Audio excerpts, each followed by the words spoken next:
control right now, also surely tracking their own checklist as they make sure the Pathfinder payload is ready to go to launch as well. Correct, yeah. So upstairs at the MC, we'll have a launch control and mission control. So our launch team is the one that's doing all these system checks on New Glenn, while mission control is making sure that they're doing similar system checks for the Blue Ring Pathfinder. Wonderful. And let's take a second and dig in a little bit more on that payload. The Pathfinder is a cool piece of technology, and really, it's just the initial demo for a vehicle program called Blue Ring that's quite far along in its own development. And we mentioned this earlier, today's demo is a non-separating payload. This means the payload tonight is going to stay attached to New Glenn's second stage for the entire 6-hour mission. The other thing I want to reiterate about this, this Blue Ring Pathfinder is it's going to be testing a lot of the same technology, but it's not the Blue Ring itself. It's not the same form factor, but we're going to learn a lot from this evening. Now, what we want to, excuse me, I should say, as we talk about the Blue Ring Pathfinder, I want to reiterate that it's attached to the second stage and it will stay there as it orbits the Earth. And that also is not normal, but we wanted to do that for today's demo mission. Now, today's demo mission on the Pathfinder is going to prove out some important components of our future vehicle, Blue Ring. And I get really excited. Clearly, I get so nervous I get excited talking about this. I love this program. It's one that I've had a hand in getting off the ground for the past year as part of Blue's in-space systems team. But I want to take you deeper into Blue Ring. Let's check out this video. Blue Ring allows you to do many different things with one vehicle. It's kind of like the Swiss Army knife of satellites. It does a lot, and it does it really well. Blue Ring is part of building that base layer of infrastructure in space that we at Blue Origin talk about. We can take up to 13 customers up to space, up to 3 metric tons, deploy those satellites. It's going to give them all the capability that they need to be able to be placed where they want, or they can use a lot of the capability inside of Blue Ring. It can do data storage, data computing, relaying the data. And it's going to be a massive asset because it now allows all these payload customers to offload all of their data relay and critical processing needs. You've got space domain awareness, you've got communications capabilities, and then you've also got this ability to host things on Blue Ring itself. For customers who need orbit maneuver, we can maneuver them between orbits, within an orbit. We can have nominally 3,000 meters per second of delta V with this vehicle, and in some configurations all the way up to 4,000 meters per second. And it has dual propulsion systems, meaning that I can use the chemical systems for really fast maneuvers, but then have electric propulsion for all of the station keeping and low energy maneuvers. A lot of our work is going to be done in geostationary orbit for sure, but we've got capabilities to go out to cislunar orbits and interplanetary. Blue Ring Pathfinder is going to be on our first New Glenn flight, which is really exciting. This first mission, it demonstrates our space-to-ground interfaces. So it proves out that we can command our vehicle on orbit, can receive data from the vehicle. We'll be testing out and demonstrating a lot of the capabilities that will be hosted on the Blue Ring vehicle as a whole. We're building not just the transportation systems through New Glenn, but also the infrastructure that will help future generations take advantage of what space has to offer. Blue Ring is going to multiply what we can do in space and create the infrastructure like nothing else.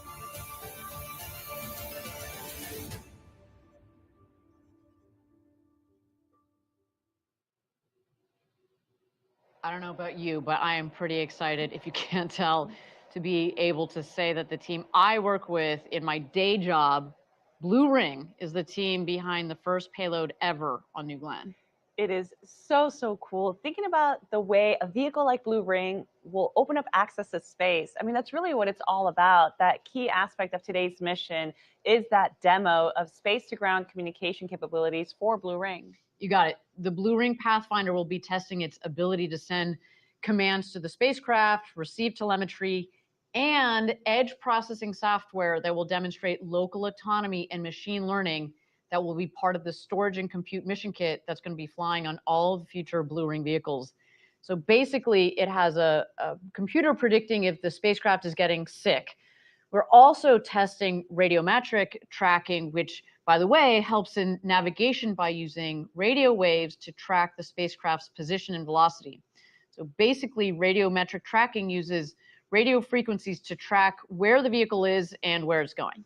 So Blue Ring is going to be very busy during this mission. It'll be sending and receiving data. It'll be tracking its own location and processing mission data real time.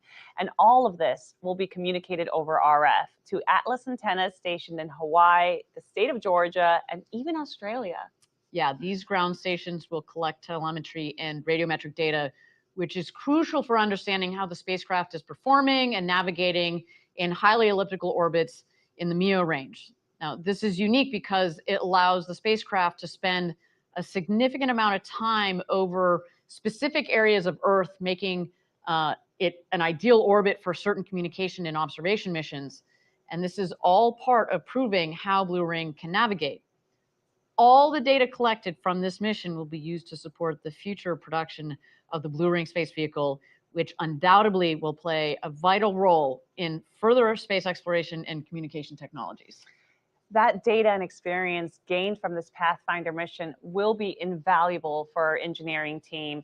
It really does pave the way for more advanced missions. It helps ensure the reliability and the efficiency of future Blue Ring vehicles. There you have it, folks. Now, Blue Ring Pathfinder is supported by the Department of Defense's Innovation Unit, or DIU. And let me tell you, we're so thankful for their involvement today. I should say they have been so supportive of our Pathfinder, but just the Blue Ring program in general. They are believers like us. So thank you to them. All right, with that, we're at T-minus 24 minutes and 3 seconds to go until T-minus 0. This is NG1, the first flight of New Glenn, and we are so glad you're here joining us this evening. Why don't we take a moment to talk about our mission objectives for the launch? This is our first flight, and we've prepared rigorously for it, but we also know that none of this is easy. And our key objective today is to reach orbit safely. Anything beyond that is icing on the cake, bonus points. We know that landing the booster on the first try offshore is ambitious, but we are going for it. No matter what happens today, we are going to learn, refine, and apply that knowledge to our next launch.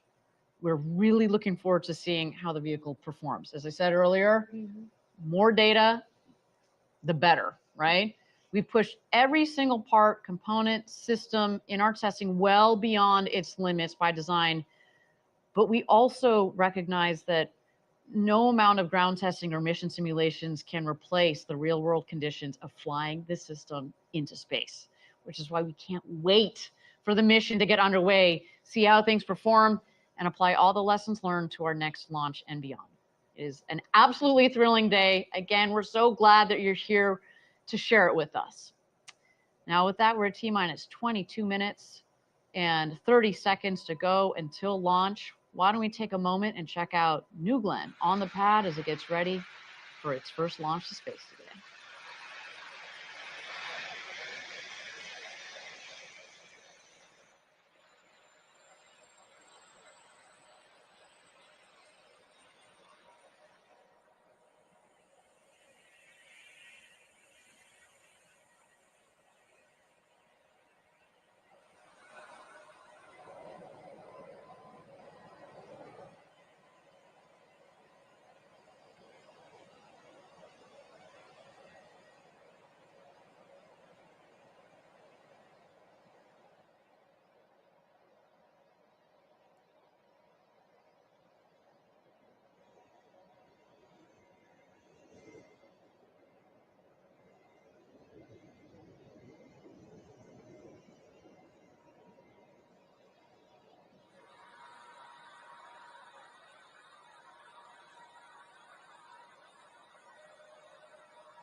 Thank you again, everybody, for joining us. We are at T-minus 20 minutes and 50 seconds to go until New Glenn's first launch. What a day for us. And, you know, it takes many, many smart people to bring a vehicle like New Glenn together. And one of those great people that I've had the pleasure of working with over several years is someone who now leads up customer integration for New Glenn. That is Blue Origin's Laura McGinnis. Laura is the Vice President of Mission Management for New Glenn. Now, before Blue, Laura spent time in a similar role with United Launch Alliance. She also had quite the career at the Air Force. And I had the pleasure of chatting with her just for a few minutes, just a little bit earlier, to hear what customers can start to expect from a vehicle like New Glenn. Let's listen to that chat. Laura, thank you for taking the time, especially on such an important day, to give us a tour of the factory. This is kind of like your second home, I imagine, for the last couple of weeks. Absolutely, Ariana. We're so excited about this factory and super excited to show you all a little bit about it. Well, so talk to me a little bit about what we got going on here. We've got multiple rockets coming down the line. Yeah, all kinds of things going on. So the basic layout is that the raw materials comes in from the south side of the building down here at the end of the aisle. We weld the tanks together down there. Then we bring the completed modules here for assembly. Over here we have our GS1 aft module, which will have landing legs, 7 BE4 engines installed. We do all of that work. We continue to assemble the stages down here. We build fairings. Behind the wall over here, our 7-meter fairing, which our customers love. And eventually we roll out the Glenn Stage 1, Glenn Stage 2, and the fairings out of the north end of the building. Those are all transported 8 miles over to Cape Canaveral Space Force Station and are assembled in our integration facility over there prior to launch. And that's also, of course, where we integrate the payload as well. Just talking about customers a little bit, what have the various customers been saying about what they're excited about? We're working with our national security customer right now on certifying New Glenn because they really need an additional launch system. Right. We're also working with our NASA customers. They've got a lot of interest in the size of our payload fairing, both for rideshare kinds of things as well as large telescopes and large instruments. Commercial customers are thrilled about our capability of bringing many small spacecraft to LEO. And we've already been doing some integration precisely with these customers. How has that process been going with our customers? We know our customers make us better. So these customers, many of them have been launching different missions, different systems for years and years, and working with them to understand their needs, understand how we can adapt our system to best meet their needs. So that's kind of the longer term work that you and your team have been doing. But let's get back to NG1 for a second. What have the last couple of weeks been like down here at the Cape? It's not simple to take this whole system into a successful vehicle. I would say one of our best learning opportunities was our integrated launch vehicle, Hotfire. Video was real. It was awesome. Beautiful. It was awesome. Glowing blue is like a, all right, this is game time. Totally, yep. This launch, NG1, what are you most looking forward to? When it is go time, when the rocket lifts off, what do you think that's going to feel like? I mean, I will say I love that final 4 minutes when we pick up terminal count and we're counting down and the room is super quiet, the energy, the excitement, the moment, and then feeling that lift off, seeing it on its way over the horizon, and then hearing that final call out that we have inserted our payload customer successfully into orbit is like just an amazing moment, and I can't wait for it. I know New Glenn's gonna do it. It's gonna be a great day.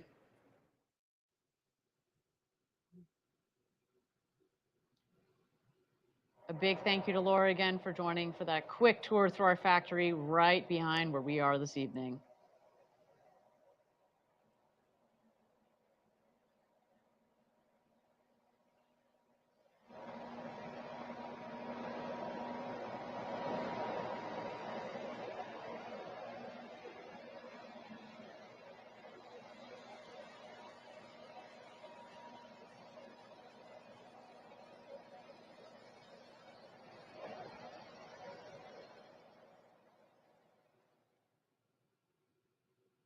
Okay, we're at T-minus 31 minutes and 6 seconds to go until NG1. We continue to tick down towards our first launch. I will mention again, you know, you may have seen we went down and then we added some more time to the clock. that is just fine. That is our team taking a couple more minutes to make sure that all of their procedures are aligned as we tick down towards T-0. So you might see a little bit more of that happening here. While we've got a little bit more time, why don't we talk about the flight profile for this evening's launch? What is that going to look like as we see this vehicle fly today? You know, we've imagined New Glen's flight for so long. We've looked forward to this day, and I'm so excited just to see another vehicle of this size flying from the coast of Florida. We're going to be feeling the power of those BE4 engines here in the studio very shortly. After liftoff, there are a number of important milestones in the flight that we'll be tracking. So let's go ahead and take a detailed look at what New Glen's first flight is going to be like. New Glenn lifts off from Launch Complex 36 on Cape Canaveral. 7 BE4 engines will ignite and propel the rocket upward with over 3.8 million pounds of thrust, or roughly 17,000 kilonewtons. The vehicle will quickly reach supersonic speeds as it climbs through the atmosphere. As the rocket ascends, it will encounter maximum aerodynamic pressure known as max Q at around 40,000 feet or 12 kilometers. This is the point at which the stress on the vehicle is at its highest. Around 3 minutes into the flight, the vehicle will turn off its engines, marking the end of the boost phase. Shortly after, the reusable first stage will separate and begin its journey back to Earth. 2 BE3U engines on the second stage will ignite and propel it onward into orbit with the payload. The reusable booster reorients in the vacuum of space using its reaction control system. At 220,000 feet or 67 kilometers, it executes an exo-atmospheric deceleration burn using its Center 3 engines. These engines gimbal for maximum control of the booster. This burn slows the vehicle down before re-entering the atmosphere. As it descends, the booster's strakes and fins work together to slow it down and guide it autonomously back to Earth, landing on a vessel at sea. At around 9,000 feet, or just under 3,000 meters, the first stage begins its final landing burn. The 3 middle engines will light for 20 seconds, slowing the vehicle in preparation for the final descent. The 2 outer engines will turn off, and the center engine will execute the final controlled maneuver onto the landing platform.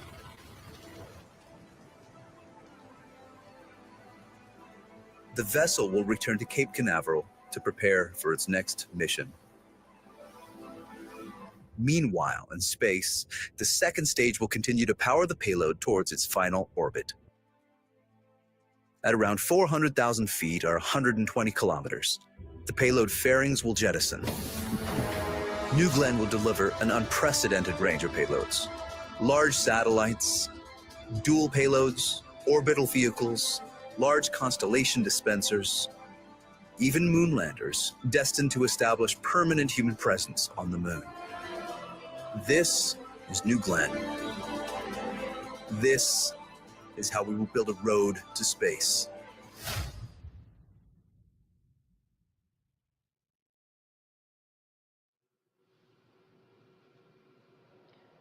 So again, there you got an opportunity to see what the mission profile will be for this rocket this evening. But I think what was really cool about that video as well is it gives you a sense of the future as well in terms of the various vehicles that we're going to be able to take on this rocket, whether it's a lot of LEO satellites or a lunar lander or a massive GEO payload, whatever it may be. I think that's one of the coolest things about this vehicle. It is very versatile.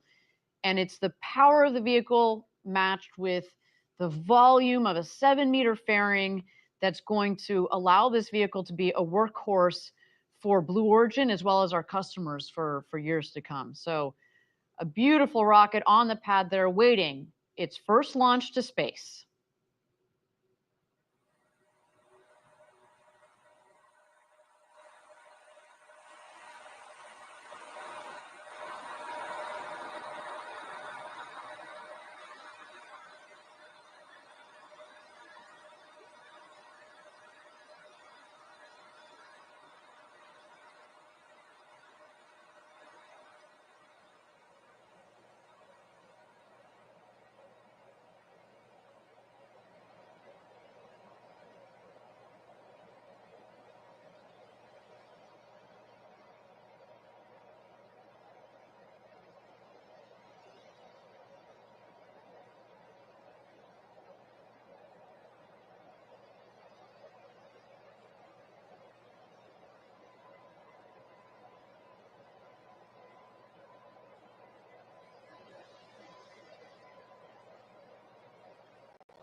Welcome back, everybody. We're at T-minus 16 minutes and 45 seconds to go until launch here.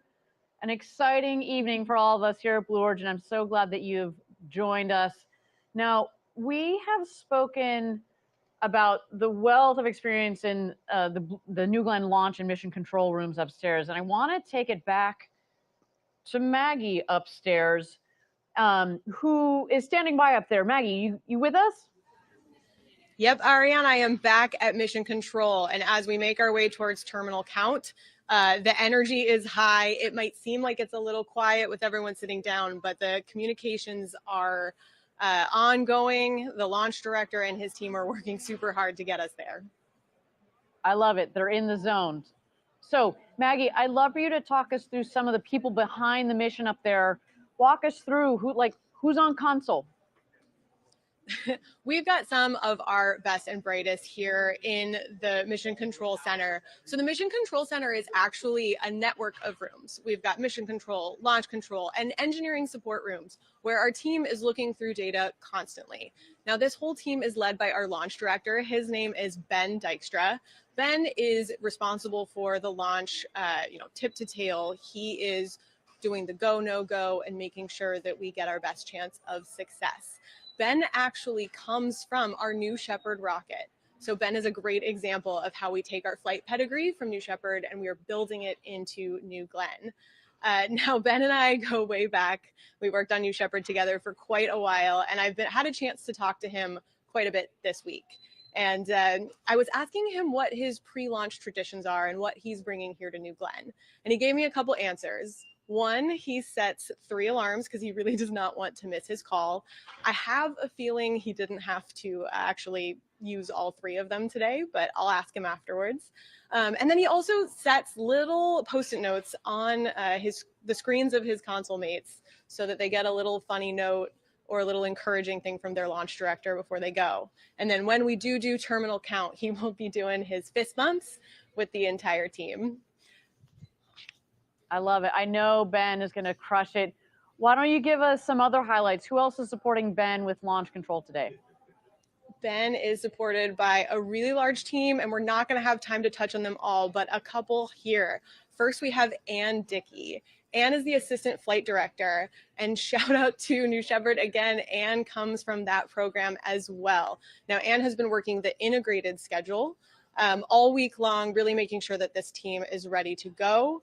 And after we launch successfully, she is going to get herself an ice cream cone, and I will be joining her. Next, we have Martin De La Torre. Martin is a ground controller, which means that he will be working through all of the data and controls of our ground system out there at the pad. So as complicated as we all know rockets can be, the systems that are working around it are equally as complicated. And so Martin has a tough job today, but we know he's working hard. His favorite quote is from Stephen Hawking. And so he's got heroes, I think, like the rest of us. Next, we have Stephen Shelley. Now, again, you talked about the Jacqueline a little bit earlier. That's our offshore vessel. And Stephen Shelley is our offshore recovery lead. So as we go through this whole process, the team and the launch director, Ben, are constantly checking in with Stephen to make sure that we know that the barge is ready should we be able to land New Glenn. His launch day ritual is actually the same as Ben, another 3-alarm guy. So we'll be asking him as well. And then last, but certainly not least, we have Megan Lewis. Now, Megan is one of our 2 primary launch controllers, which means that she has control authority over a lot of these major systems on New Glenn. Megan is from Utah, and in a very sweet story, Megan is actually wearing a bracelet today that her grandfather gave her grandmother with charms for every Apollo mission that he worked. So a really incredible legacy of spaceflight in that family, and they're bringing it to the Blue family. So we're really proud of them today. Megan Lewis and team led by Ben Dykstra are getting it done. I love it. Just some wonderful stories, and each one of them has their ritual. I'm glad that it seems like their alarm system has worked, because yes, they are all on console and ready to rock and roll today. That's a good thing. So, hey, Maggie, stay plugged in up there for us, and we will keep checking back in with you. All right, everybody, we're at T-minus 11 minutes and 40 seconds to go until launch. Why don't we take a moment here and send it over to the pad and check in on New Glenn as it gets ready for its first launch to space today.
Thank you again, everybody, for joining us. We're at T-minus 27 minutes and 5 seconds to go until launch.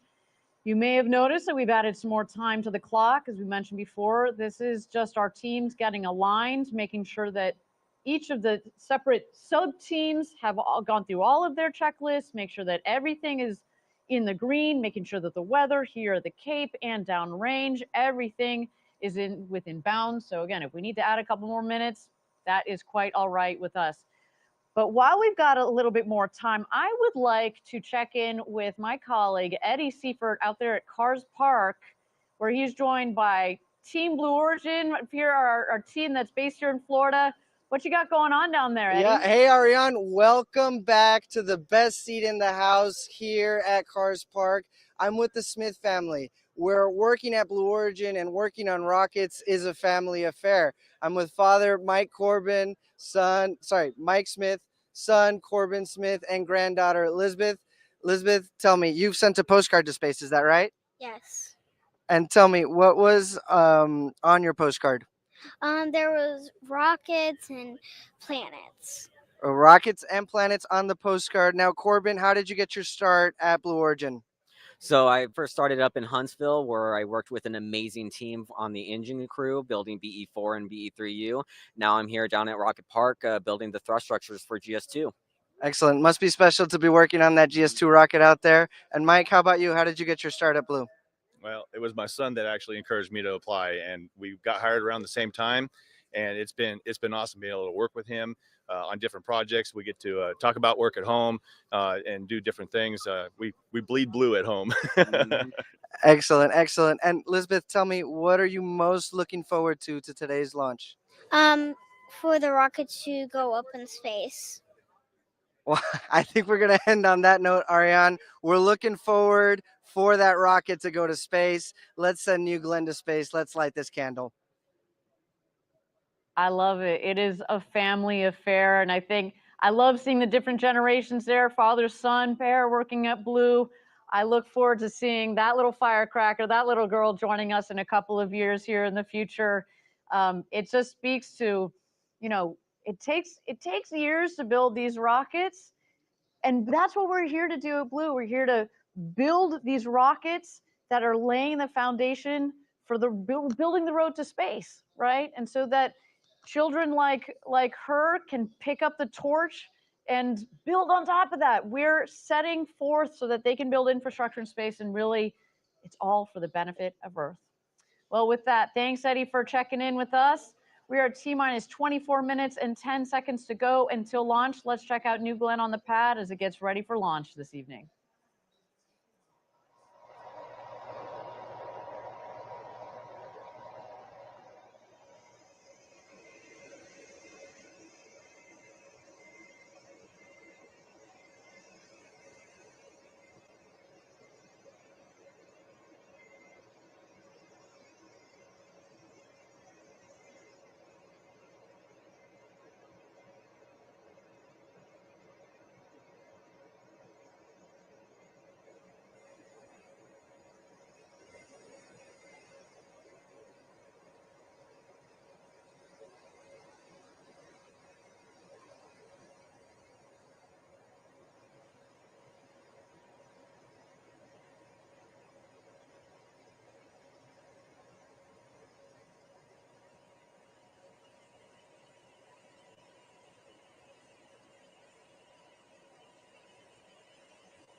Thank you again, everybody, for joining us. We're at T-minus 19 minutes and 55 seconds to go until launch. New Glenn looking good there on the pad. We saw some beautiful views, as Denise has talked about. All the propellants are nice and chilled down. You saw the big, beautiful Blue Origin word mark and feather on that rocket. She is looking beautiful. But we do have a little bit more time here. Why don't we take a moment to talk about the BE4 engines? We're looking at the vehicle right now. At the base of the vehicle, oh, that's a pretty shot right there. You see the 7 nozzles of the 7 BE4 engines. You want to tell us a little bit more, Denise? Yeah, so New Glenn is powered by 7 BE4 engines. Now, these are the nation's first reusable, oxidizer-rich stage combustion booster engines. They use liquid oxygen and liquefied natural gas, or LNG, which is essentially a commercial form of methane. Yeah, and we selected LNG because it's cleaner burning and more efficient than kerosene, or also known as RP1, rocket propellant 1. That's what a lot of rockets use. It's also low cost and widely available, which is really important when you're doing lots of launches, which is our intention for this New Glenn program. I should also note that we have done a ton of testing on the BE4 engine, and we also want to keep those costs down as well. All of it adds up, right? And one of the coolest aspects, though, about LNG is that it can self-pressurize its tank through a process known as autogenous repressurization, right? So this eliminates the need for costly and complex systems that use helium, which is pretty rare. So normally you got helium and other gases in there to push the pressures properly through the engines to get them ready to go. But with LNG, it basically does it on its own. That's what that means. It's so fascinating. And, in terms of power, each BE4 engine generates an impressive 550,000 pounds of thrust. So when you combine all 7 engines, New Glenn produces about 3.85 million pounds of thrust at launch.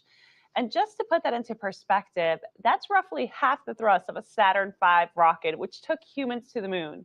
Imagine that power of 200.737 airplane engines all firing at once. That's what we're looking at here. And that is a ton of power. You see that these images here, this video, this is from our test facility down in West Texas. And man, oh man, I have been down there actually for one of these tests. And our facility down in West Texas is in this valley, and it just reverberates. You feel like you're in the inside of a drum. It just shakes the entire valley. And I mean, it's just incredible. And we're putting 7 of those at the base of this vehicle. The other thing you should see in that video there is that it burns this really cool blue color. So that's another. I'm not saying that's why we chose this propellant, but it's a nice little bonus to it. It sure is. So a lot of power coming out of these engines, but then also a lot of interesting technology that's gone into the turbo pumps too. You want to talk about that a little bit? They sure are. So the turbo pumps, which pump fuel and oxygen, are also incredibly powerful. Together, they produce the equivalent amount of horsepower needed to power 2 Nimitz-class aircraft carriers at full speed. Yet each turbo pump is small enough to fit in the back seat of your car. Think about that. I mean, the comparison is crazy, but just think about that efficiency that goes into that turbo machinery. Then you also see here, obviously, the comparison between our BE4 engine. So there are 7 of those on the base of the vehicle, and our BE3U, BE3 upper stage engines, or 2 of those on the second stage. I want to talk a little bit more here. You see the comparison of the BE4 to the BE3U. You also have a comparison of the power of it as well. Both of these engines are highly sophisticated and have unique functionality built for New Glenn itself. So for BE4, as we noted, we've got 7 of these engines in total of the booster. We saw a cool image of that a second ago. The 3 middle engines are gimbaling engines that can pivot to help steer the rocket. So that will be working, of course, in conjunction with the fins at the top of the booster. Now, those 3 middle engines are going to relight to help with deceleration and landing burns. and the other 4 engines are fixed. And this is the combination that gives us both the power that we need, but also the flexibility we need for different stages of flight. And you know, the BE4 engines are produced at our manufacturing facility in Huntsville, Alabama, and they're tested rigorously at our facilities, both in West Texas and Huntsville, to ensure they meet the high standards. Yeah, and we should note there are 7 of these on New Glenn, but our friends at ULA with their Vulcan rocket, they use 2 of these engines. And those have already flown successfully to space. So we are very proud of that these engines have already flown to space, and can't wait to see them power this New Glenn rocket as well. They are going to be rattling this building very, very shortly. Well, with that, at T-minus 35 minutes to go until launch, let's toss it back to the rocket and check out New Glenn as this vehicle gets ready for its launch to space this evening.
Thank you again, everybody, for joining us. We are at T-minus 25 minutes and 40 seconds to go until launch. You may have seen we've been adding some time to the clock. This is to allow our teams to go through their checklists. Keep in mind there are multiple sub-teams that are up there in launch and mission control. We want to make sure that everything is ready to go, and if some of those items on the checklist take a little bit of extra time, we're going to do so, especially since it is NG1. We want to make sure that everybody is prepared and everything is aligned. We should also mention, again, we have to keep our eyes on the weather, both here and downrange. So with that, let's continue to check out New Glenn on the pad as this rocket and our teams get ready for NG1.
Thank you again, everybody, for joining us. We're at T-minus 23 minutes and 45 seconds to go till launch. With all this action going on upstairs at launch and mission control, why don't we check in with our friend Maggie? Maggie, you got me? Loud and clear, Ariane. Right on. What's going on up there? What are you hearing about the status of our teams? Yep, things are busy. The team is continuing to work through a few anomalies before we can proceed into terminal count.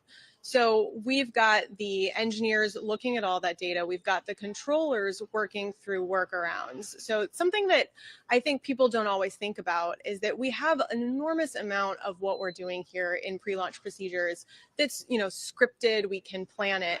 But when off-nominal things are happening, we've got a team of controllers who can manually operate these systems. So the team that we talked about in our last bit, they are actually going through and able to turn things on and off,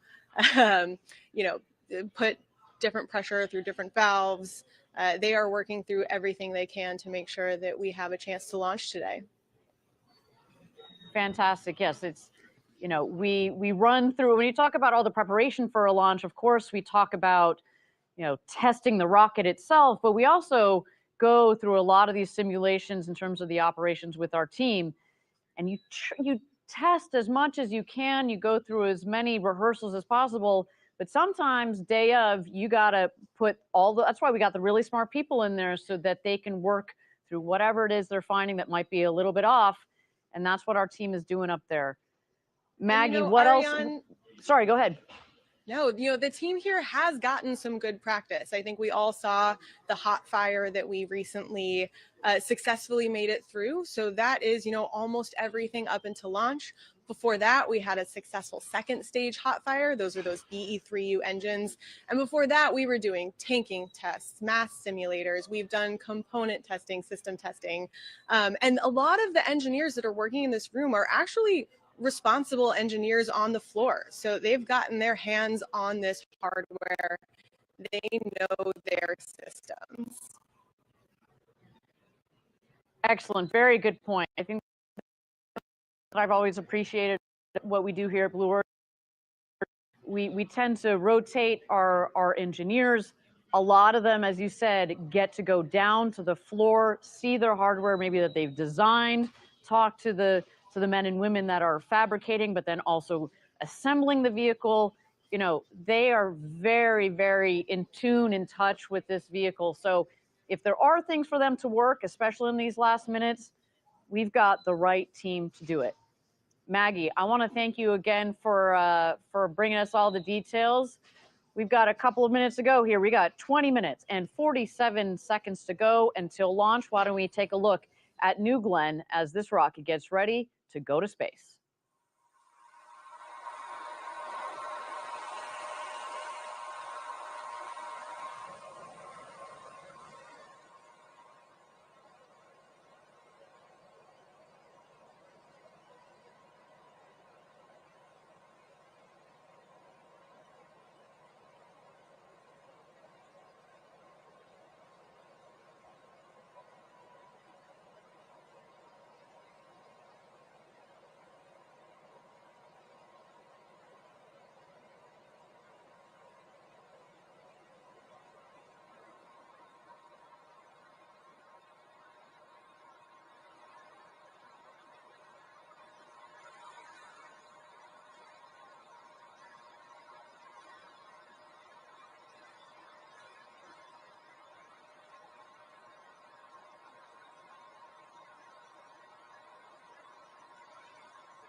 Thank you again, everybody, for joining us. We are T-minus 19 minutes to go until launch here. And while our teams are continuing to get aligned, why don't we take a moment to chat a little bit about this amazing building we are in, the factory at Rocket Park here in Florida. This is where it all comes together, where we bend the metal on New Glenn. I literally see people down there bending metal, pulling, putting the components together, testing, cleaning. But also, not only do we talk about, just all the intricate pieces and parts here, but to build a rocket like this, the sheer scale of the facility here, this factory, but also the other buildings around here are just mind-blowing. It really is quite impressive. So Rocket Park is essentially where we bring our rocket dreams to life. We're talking about state-of-the-art manufacturing and assembly areas designed to produce rockets efficiently and, of course, sustainably. This is where the stages of New Glenn come together. Yeah, exactly. And the folks here at Rocket Park are not just building rockets, they're really shaping the future of space travel. I should say, I've had the good fortune of being here for 10 years now. And I have seen this facility, the whole park, in addition to Launch Complex 36, come together. And it is just amazing, like really from the bottom up. And the ability to build the next generation rocket in the next generation rocket factory. Like, our team is given what they need to make just an incredible vehicle. Why don't we take a deeper look at the home of New Glenn, Rocket Park? Welcome to Blue Origin's Rocket Park in Florida, the home of New Glenn. This is where our orbital rocket is designed, built, integrated, launched, refurbished, and reflown, all within a 9-mile radius along Florida's Space Coast. Rocket Park is an active operations site for many Blue Origin activities, including manufacturing, integration and testing for New Glenn, and production of our Blue Moon lunar landers and future programs. Florida's Space Coast is 72 miles long and steeped in more than 6 decades of human spaceflight history. We stand on the shoulders of giants. New Glenn will help us build a road to space for the benefit of Earth. It's the foundation of everything we will accomplish. It will deliver cargo and crew to anywhere, including the moon, and help us establish a permanent lunar presence. It will enable us to harness the resources of space and launch all kinds of infrastructure to make space accessible, usable, and affordable for humans. The factory on Merritt Island is the centerpiece of Rocket Park. It's here where New Glenn is built and tested. The high bay is where New Glenn becomes real. Raw material enters at one end, and completed rocket stages roll out the other side. From there, New Glenn heads to the surface coatings facility for its thermal protection, paint, and artwork. It then heads to tank cleaning and test, or TCAT, for pressure testing and cleaning. The factory is also home to New Glenn's Mission Control. On launch days, Mission Control comes alive as the rocket rolls out from its hangar down the road and goes vertical at Launch Complex 36. This historic launch site was rebuilt from the ground up just for New Glenn. Protected by 2 lightning towers, almost double the height of the Statue of Liberty, New Glenn prepares for liftoff at mile marker 0. This is where the road to space begins.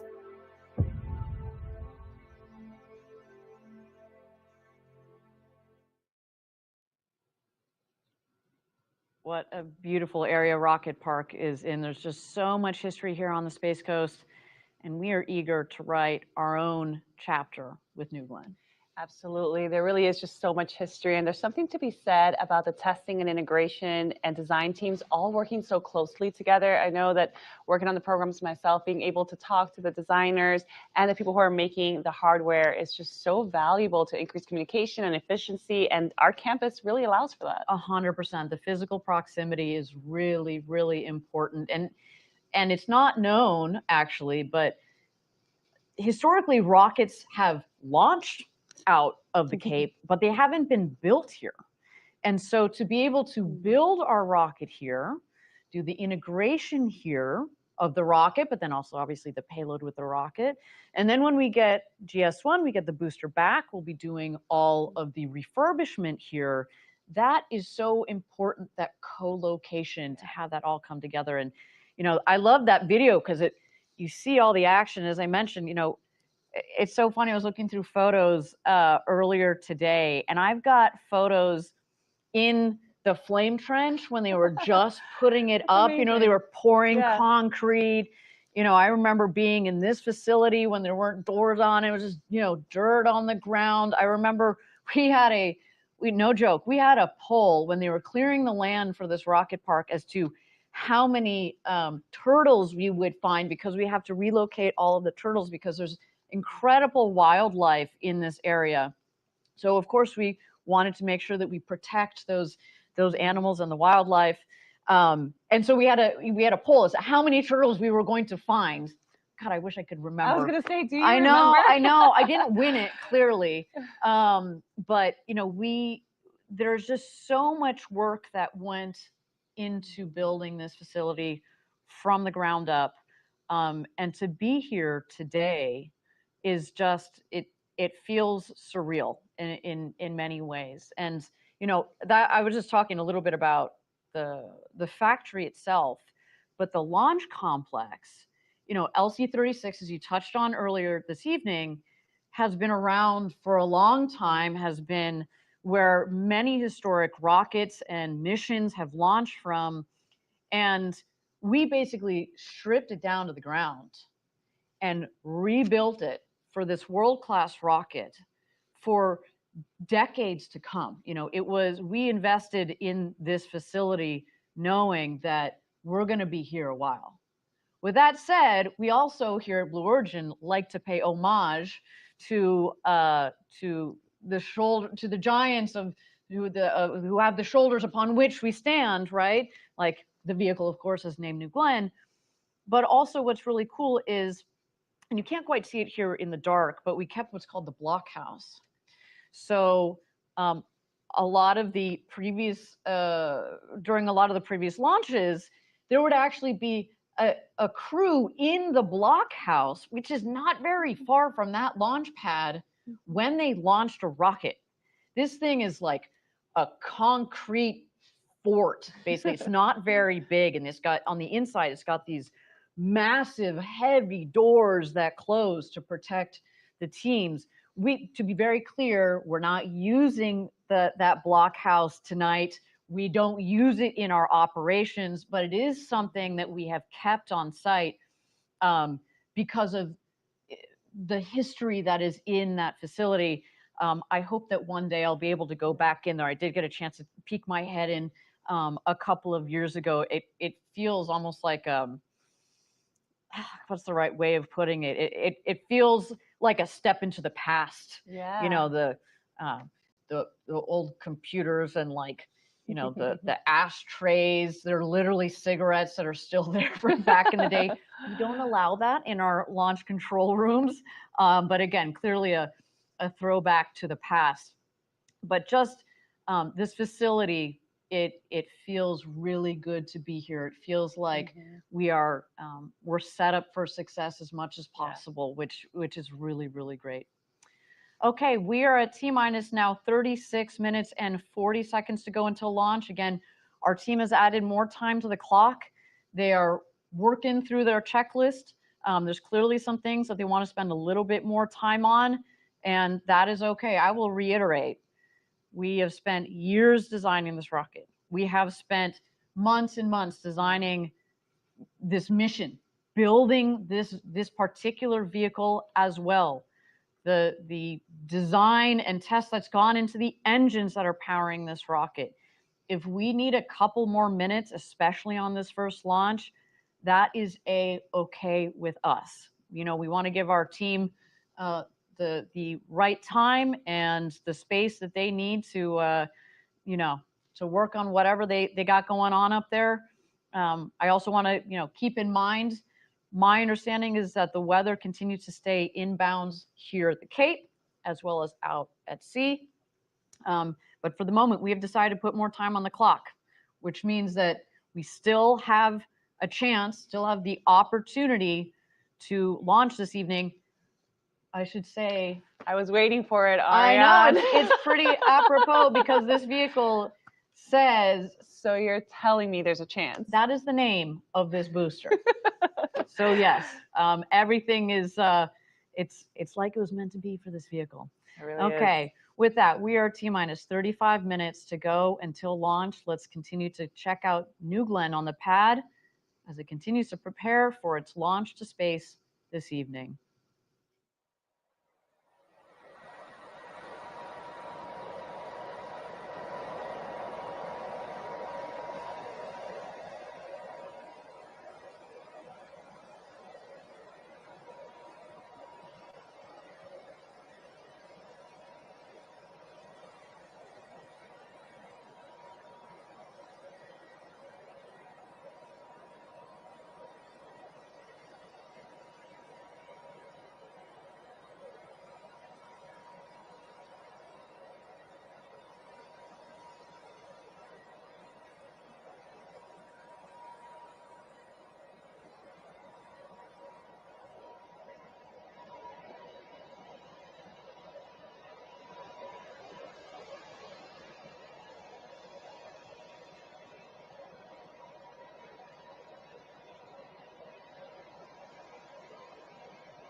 Welcome back, everybody. We're at T-minus 31 minutes and 30 seconds to go until launch.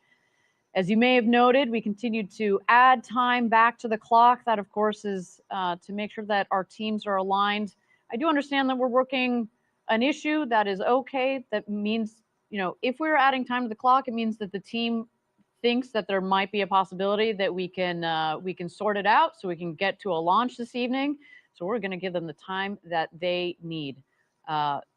Beautiful beautiful view of the vehicle on the pad there. From the outside, she sure looks ready to go. But of course, there's so much that goes into a complex vehicle like this.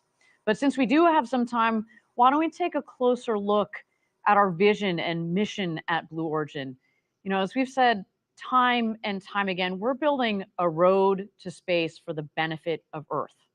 This vision isn't only about exploring space, it's about making life better here on Earth. Let's check it out a bit more about our vision. New Shepard is just the beginning. The first step. From the very start, it's only been about one thing: Earth. Earth, our Blue Origin. We've sent robotic probes all over the solar system, and it's full of wonders: gas giants, rocky moons. Earth is the best planet. It is not close. Despite the variety, despite the wonder in the solar system, there's no place like home. Earth is our home, and there is no other place like it. All life on Earth are uniquely matched to this planet. There's nothing like it anywhere else in the solar system, not even close, no way. We have no choice but to preserve Earth. Preserve this planet, this one. we get to focus on the future, and the future is nothing without Earth. For almost all of human history, Earth has seemed big. It seemed big, but we now know it's small, it's finite. And we know that the rate that we're using Earth's resources is not sustainable. Earth has things that we need to work on in the here and now. But there are also long-term problems. We can't wait to work on the long-term problems. We have to work on both. One fundamental long-term problem. We will run out of energy on Earth. It's just arithmetic. It's going to happen. Humans have always used about 100 watts of power. That's our natural metabolic rate. But in our developed technological society, we use over 10,000 watts of power per person. Humans' use of energy is not actually a bad thing. We live in an era of dynamism and growth. There are so many good things that happen when we use energy. Think about technology, transportation, hospitals, data.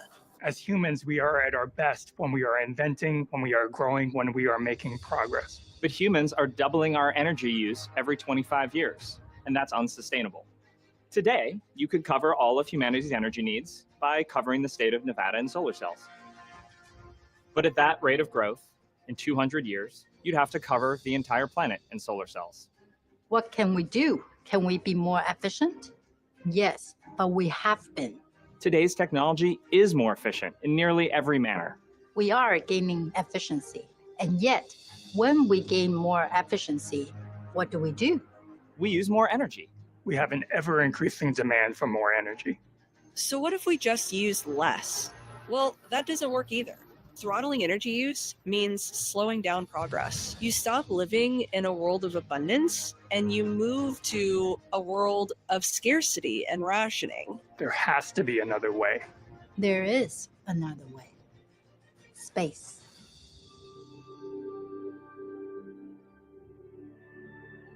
Space is full of abundant resources and energy. Space is vast and practically limitless.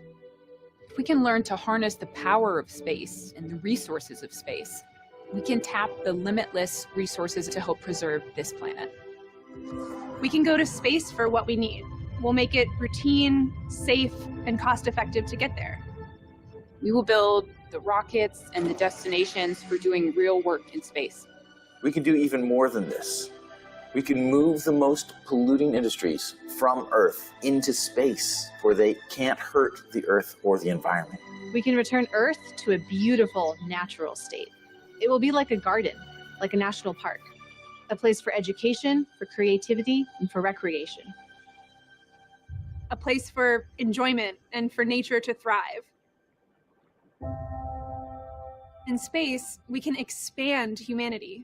We don't want to leave Earth behind, but preserve it and expand humanity into space. We can have 1 trillion humans in the solar system, which means we'd have 1,000 Mozarts and 1,000 Einsteins. This would be an incredible civilization. Humanity will grow and progress and use energy for good. Humanity can expand into the solar system by building destinations close to Earth, close to our home planet. New places, places we haven't even dreamed of yet. Places that feel like home. Places where great work can be done using the resources of space. An expanse that is meant for everyone, all kinds of people.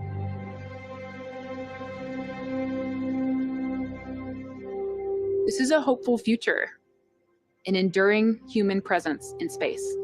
Space is the long-term solution for Earth.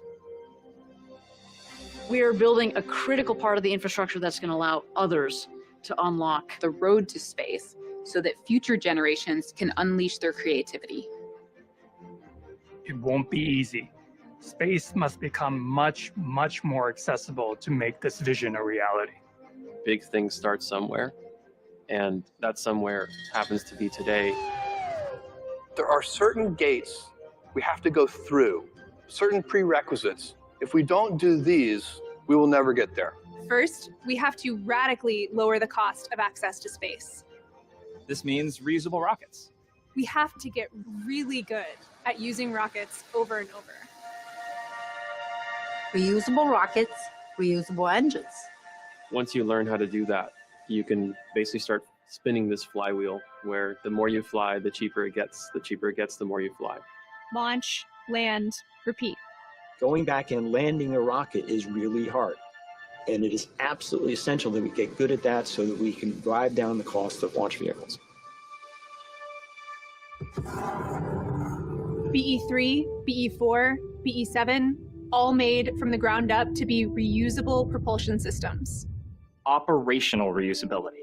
That means making space travel as routine as air travel is. This is what will radically bring down the cost of getting to space. And we are bringing all of that learning to New Glenn, the next step of building the road to space. Once you have low-cost access to space, the next gate becomes harnessing the resources of the solar system. There are so many more resources up there in space than there is on our planet. I mean, everyone's familiar with this idea of locally sourced goods, and this is just a really extreme version of that. The moon is where we'll learn to do all this. The moon has a vast quantity of resources. And if we can learn to harness those resources, we can travel without stressing the Earth. That's the goal. We'll go to space, and we'll use its resources to power our transportation and build destinations. Anything we need, we will use the stuff in space to make it happen. The moon is the next thing. We're going back. It's time to go back to the moon, this time to stay.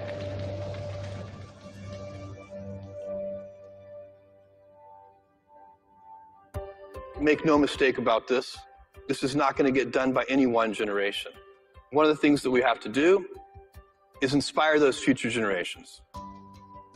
This vision of millions of people living and working in space for the benefit of Earth is a very, very long-term vision. It's gonna take generations. We have to make sure that what we're doing today is setting up the next generation. It's going to take all kinds of people. Engineers, entrepreneurs, architects, artists, you, your children, your grandchildren. This is kind of humanity's cathedral. You know, cathedrals took multiple generations of artisans and craftsmen and masons to build. And there was never the expectation that one person would design and fully execute the vision. We have to inspire the next generation to carry this torch for the benefit of Earth. For the benefit of Earth. For the benefit of Earth. We are Blue Origin. And we will do all of this. We'll do all of this. For the benefit of Earth.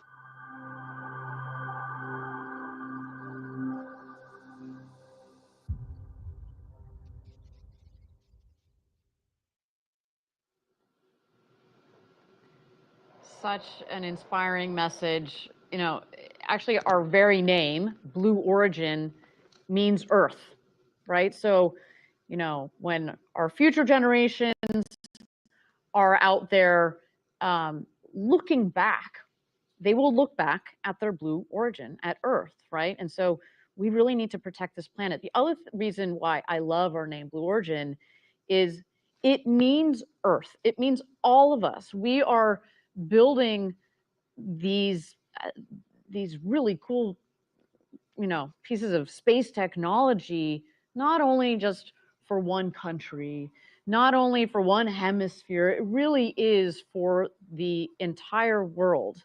And that's why, you know, I love that that our company has this bigger, broader vision. You know, actually, before I took my current role, I was leading our commercial and international sales, and it was just really nice to get out there and talk to our international customers and people from around the world in the space industry. I should say big shout out to them out there if you guys are watching, you know, and really talking to them about whether it's New Glenn or Blue Ring or our lunar lander, what they can do and how they can take advantage of our technologies. I just love that we think broadly like that, and it's one of the many things that's kept me here at Blue.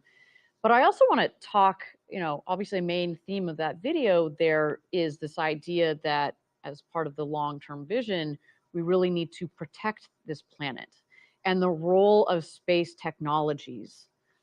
What we're doing at Blue and what other organizations are doing around the world is so important because it is going to help protect Earth, right? And that's also why we start with reusable rockets and reusable rocket engines and the way that we're designing them to run on propellants that are less harmful to the Earth, like liquid oxygen, liquid hydrogen, and LNG. We were just talking about that earlier. It's just so important. It gives me such a sense of pride because it really is about the everyday work that we do now and how that would impact future generations. So all of this is going to create a longer term impact on Earth that's truly going to benefit humans for future generations. By focusing on the sustainability of our designs, we're really ensuring that our advancements in space technology do not come at the expense of our home planet Earth.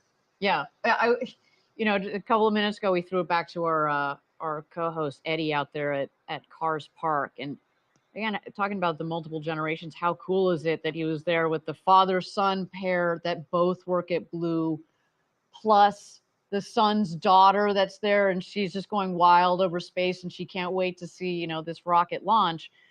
We have to think in that sort of generational time scale, right? There was also, you know, our teammate that's up in launch control, whose grandfather worked, you know, on Apollo, and here she is, you can see she's pregnant in the photo. Like, who knows what her child is going to end up doing? And hopefully, what we're doing here at Blue is going to benefit, again, these next generations. We're building the road to space with these first initial steps tonight. You know, New Glenn. We're also talking about Blue Ring. Blue Ring is one of the first building blocks of the infrastructure that's up there in space, right? It's not just about the transportation, which is crucial, don't get me wrong, but then once we're up there, you know, we're going to need to support others, you know, in this case, you know, our customers, but also ourselves, when I say ourselves, Blue Origin and some of the missions we're doing, as we build our capabilities out there. There's, by definition, space is infinite. And so if we can take advantage of that, and if we can put things up there that will help us take advantage of that, I mean, for the benefit of Earth. For the benefit of Earth, the future is bright. Okay, with that, we are T-minus 16 minutes and 40 seconds to go until launch. Our teams continue to get aligned. They're working on a couple of issues. This is our first launch. They need that extra time. We're going to give it to them because otherwise speaking, this team is ready to rock and roll, and that rocket there looks chilled in and ready to go to space. So with that, let's continue to check out New Glenn on the pad, ready for NG1.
Okay, we've just been getting an update from Mission Control. We are standing down today's launch attempt to troubleshoot a vehicle subsystem issue that will take us beyond our launch window. We are reviewing opportunities for our next launch attempt. So we've scrubbed today's NG1 mission to give the team more time to work that issue, and we're reviewing what other things that we might need to get done in that period. When we know when the next opportunity is, of course, we will let everybody know. Now, to give the viewers a sense of what happens next, the launch team is now working to detank and safe the vehicle. From there, we're going to assess, as mentioned, what other things we might want to get done in our downtime, and that is what's going to guide when the next launch opportunity will be. Follow us on social media. That's the way to stay up to date on announcements for that next launch attempt. We do want to thank you for joining us. We can't wait to get right back here for our next launch attempt. Stay tuned. Gradatum Ferociter. Hey, this is Jerry with On Point Wildlife Removal. If you think you might have critters in your attic like squirrels, bats, rats, or raccoons, give us a call today. We'll come out, we'll take a look, we'll give you a free quote to get them out, to seal up your home, and clean up whatever mess they left behind. We're locally owned and operated, and we're fully licensed and insured.